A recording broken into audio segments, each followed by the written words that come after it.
Welcome to the archives. Enjoy your stay.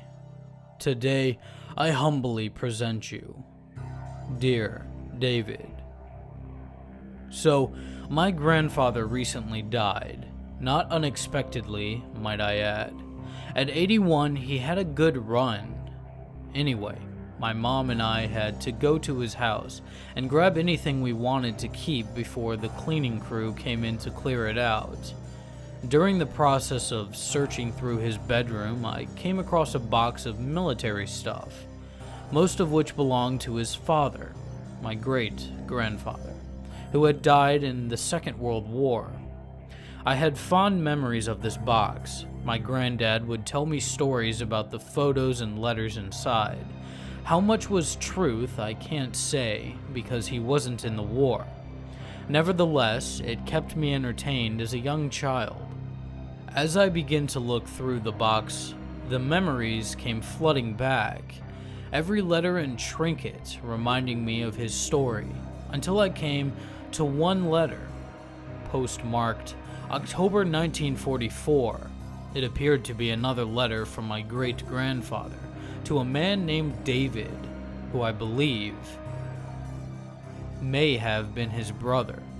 But unlike the other letters describing the war and conditions, this was different. As I read it, I realized my granddad had never shown me this letter. I'm still unsure what to make of it. The letter is as follows. Dear David, it's been almost 3 weeks since my two friends Howard and Johnson went missing, and I can't keep this to myself any longer. Someone needs to know the details in case something happens to me. Normally, I would just blame the Krauts, and they are the cause of most of my missing soldiers. However, this is different. It started around a month ago, when my men started reporting finding these black leather-bound diaries while out on patrol. Of course, as we are occupying a town, it's not uncommon finding things like these around. However, these diaries were odd. The diaries contained names of my soldiers scrawled on the inside cover. No other writing, just the name. And then after a certain date, the pages seemed to have been ripped out, putting it down to the empty playing mind games. I ignored the reports, thinking that maybe they were just writing common names in them to unnerve us.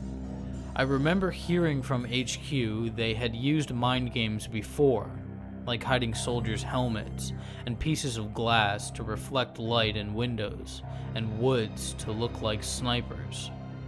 However, what set these diaries apart was that over the next few days, they started to appear around the city. Now, I know my lookouts are tired and sometimes half drunk, but surely even they would notice something getting close. The other thing is, no matter how many of these things we collected, burnt, destroyed, they would appear back the next morning. I don't know who put them there or with what intention, but there they were, and they were having an effect on some of my troops. Many, including my friend Captain Howard, who after finding a diary with his name in it, had claimed to hear whispers when no one was around. Howard was also plagued with dreams, where he was lost in a wasteland and a voice on his radio would recite the time and date of his death over and over until he would wake in a cold sweat. He never told me the date or time, but on the 22nd of August, he went on routine patrol and never returned. His good friend Captain Johnson, who he had known since childhood, was naturally distraught. The loss of his friend hit him hard. I had to abandon the search after 5 days, and he became very angry. At this point, he must have felt the only thing to do was continue the search himself, as he was seen leaving the city the same day with a rifle and standard issue kit. 3 days later, around dusk, a lookout spotted a figure walking out of the thick fog that had come down during the day. He had returned, but something was different. His eyes were vacant. He had pale skin.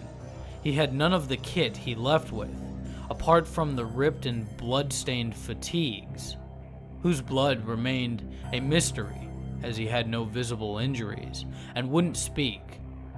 He just followed me like a small child. He refused food and water. I say refused. It was as if it was foreign to him, like he'd forgotten what to do with it. Over the next 24 hours, he did strange things. He broke every mirror in medical area he was kept in and drew all the curtains, preferring to sit in the dark. I insisted 2 men watch over him. A couple of days later, I awoke to one of my men banging on my door around 5 a.m. "Sir, there's been an incident," he said. I arrived at the medical area around 5:15 a.m.